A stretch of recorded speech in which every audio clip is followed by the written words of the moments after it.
Do you know, we actually know more about Mars and even the farthest corners of our solar system than we do about our own ocean floor. Sounds crazy, right? But it's true. According to National Geographic, more than 80% of Earth's oceans have never been mapped, explored, or even seen by human eyes. Let that sink in. Our planet is mostly ocean, yet most of it remains untouched, unvisited, and unknown. Meanwhile, we've already mapped much more of Mars and the Moon, places millions of kilometers away. And it gets even more mind blowing. Discover magazine says that we visually explored less than 0.001% of the deep sea floor. That's basically nothing. Like, take a drop of water from a full ocean and say you understand it all. Ridiculous, right? So now you've got to ask yourself, why? Why is something this big, this close to us, still a mystery? Is it just because it's hard to reach? Is it too expensive? Or maybe, is there something they don't want us to find? Because here's the thing, this isn't just about science. This is about secrets, challenges, and maybe even some truths that we're not ready to face. And in this video, we're going to explore exactly that. Why is so much of our ocean still a blank space on the map? And what could be hiding down there? Let's dive in. What does unexplored actually mean? But before we start asking what's hiding down there, let's take a moment to understand what unexplored really means when we talk about the ocean. Because it's not just about not visiting a place, there are two kinds of exploration. First, there's mapping. This is when we use satellites or sonar to scan the ocean floor. And guess what? Even with all that tech, we've only mapped about less than 10% of it. That means we know the general shape of the seabed, things like underwater mountains, deep trenches, and strange ridges, but we're just scratching the surface. Second, there's visual and biological exploration. And this is where things get even more shocking. Sending submersibles or remote-controlled drones into the deep ocean, actually seeing what lives there, what moves, glows, or even grows. We've covered less than 0.001% of that. Yeah, not even 1% of 1%.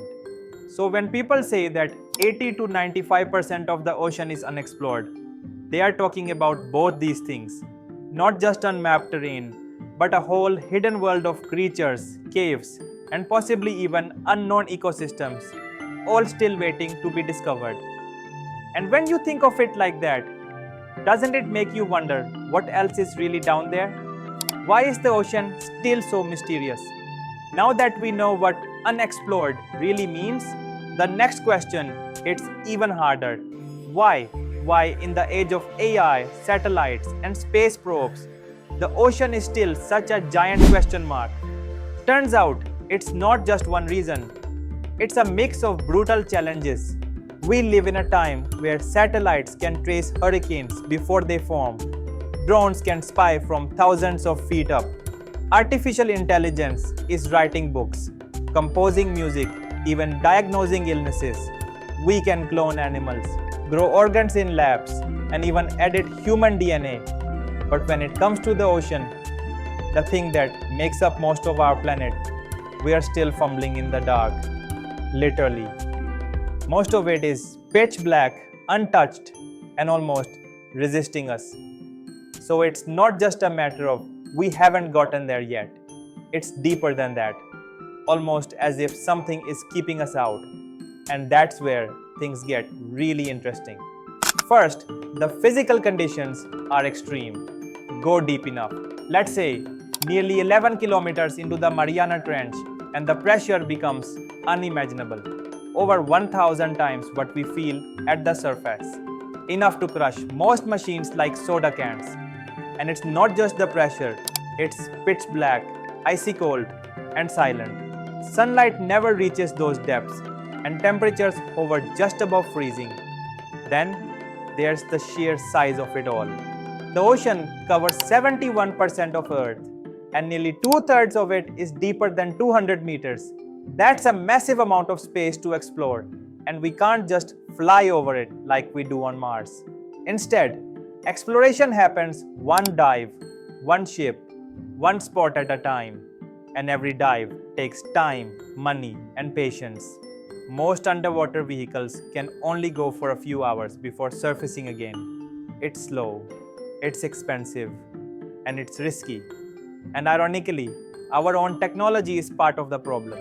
We've built machines that can fly to Mars, but building something that can survive the crushing weight of the Mariana Trench for more than a few hours? That's still a work in progress. Even sonar only scratches the surface. It shows vague outlines of terrain, not the creatures, vents, or anomalies that could be hiding below. But it's not just science and tech, there are political walls too. Much of the ocean lies in zones that are disputed, protected, or simply off limits due to international laws.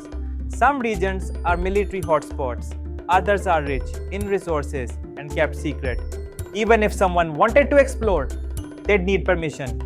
And most of the time, they won't get it. And then there's one more reason no one really talks about: the fear. The fear of what we might find or what might find us. People don't like going where they are not welcome. And the deep sea, it's been silently making that very clear. Now let's talk about what they are hiding down there. So what are they really hiding down there? Well, nothing in the science fiction, conspiracy theory sense. Unexplored doesn't mean secret alien bases or underwater cities. It just means we literally don't know. But that is exactly what makes it so fascinating and a little unsettling. Let's break it down. First, unknown species. Scientists believe that up to 90% of marine life is still undiscovered. We've only scratched the surface of what lives down there. New species are being found all the time. Tiny, glowing creatures, bizarre jellyfish, even fish that look like something out of a horror movie. What else is hiding? We have no idea. Then there are unique ecosystems. You've heard of coral reefs, sure. But what about hydrothermal vents or methane seeps? These are deep sea zones where strange chemicals leak out of the Earth's crust, and somehow entire ecosystems thrive on them. No sunlight, no oxygen, yet life still finds a way.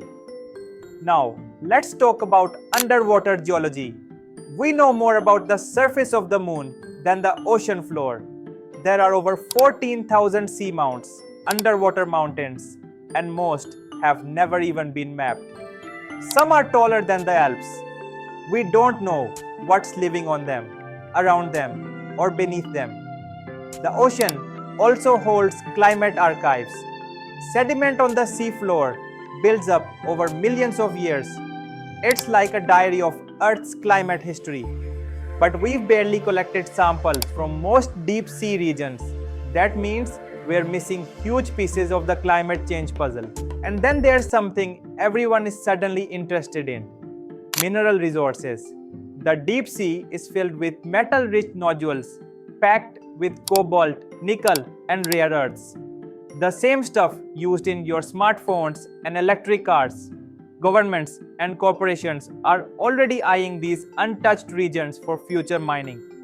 But mining in the dark, in ecosystems we don't understand? That's risky. Very risky. Lastly, the ocean is a time capsule. Think archaeological treasures.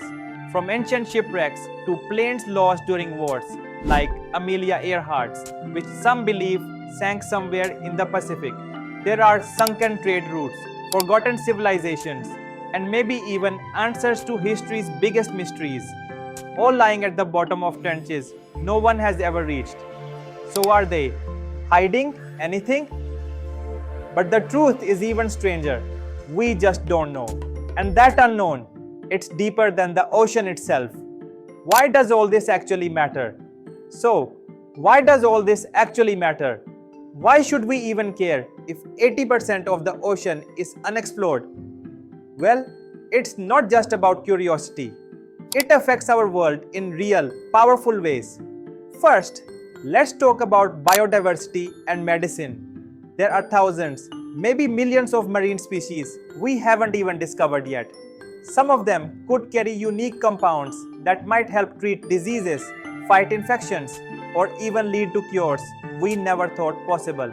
Imagine the cure for something deadly just floating around in some deep trench we haven't looked at. Then there's the climate connection. The deep ocean plays a huge role in regulating Earth's temperature.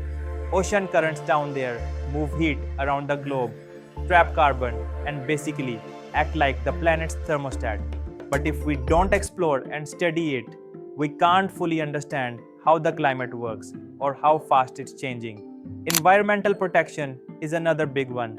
You can't protect what you don't understand. If we don't know what's down there, how do we stop companies from destroying it?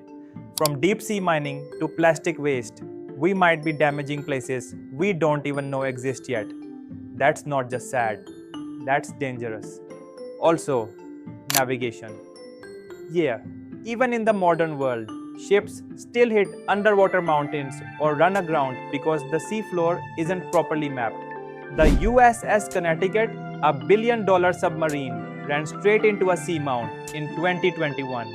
That's not just embarrassing, that's a reminder of how blind we still are down there. And finally, money and power.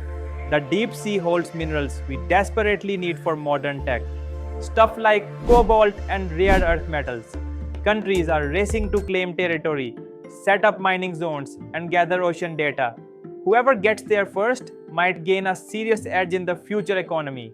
So yeah, exploring the ocean isn't just some science fantasy.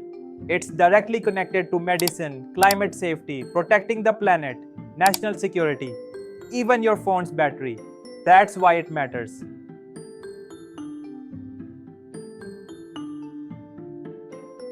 What's being done to change this? But with all this mystery and potential, you might be wondering, are we just sitting around? Actually, no. There is a serious global effort underway to change how much we know about our oceans. One of the biggest initiatives is the Seabed 2030 project. It started back in 2017 as a collaboration between JEPCO and the UN Ocean Conference. The goal? Map 100% of the ocean floor by the year 2030. And while that might sound overly ambitious, progress is being made. When it began, only about 6% of the ocean floor was mapped in detail. As of 2022, that number jumped to around 23%. Still a long way to go, but it's a start. Then you've got people like Victor Vescovo, an explorer who's been pushing the boundaries of deep sea discovery. He's not just relying on old school methods, he is using satellite bathymetry to map massive coastal areas. Around 500,000 square kilometers of that data has already been donated to Seabed 2030. It's quiet work, but it's adding up. We are also seeing leaps in technology. Think beyond submarines. Today, we are using legged underwater robots, fully autonomous drones, and sonar systems that can scan at deeper levels and with much more precision than ever before. These machines are going where humans can't or won't, and it's not just individual countries or scientists doing this alone. There are collaborative expeditions happening between big organizations like NOAA, the Schmidt Ocean Institute, Woods Hole Oceanographic Institution, and even private donors. They are teaming up to explore remote seascapes like those near Alaska and look for never-before-seen marine species and hidden geological structures. So yes, change is happening. The question now is whether we're moving fast enough or if the deep sea will stay one step ahead. In today's video, we looked at a question that's honestly kind of shocking when you think about it. Why is more than 80% of our oceans still unexplored? We broke down the myths, the challenges, and the fears. And we also looked at how people are trying to change that. From massive global projects like Seabed 2030 to explorers like Victor Vescovo, there is a push to uncover the unknown. But the ocean isn't easy. It's deep, dark, unpredictable, and maybe even hiding things we are not ready for. Now, I want to hear what you think. Do you believe we should really be spending all this time and money exploring the ocean? Or is there a reason it's still untouched? Comment your thoughts down below. I'll be reading them. And that's all for today. I'll see you in the next video. Till then, take care and bye. It's time for Factssay Confidence Score.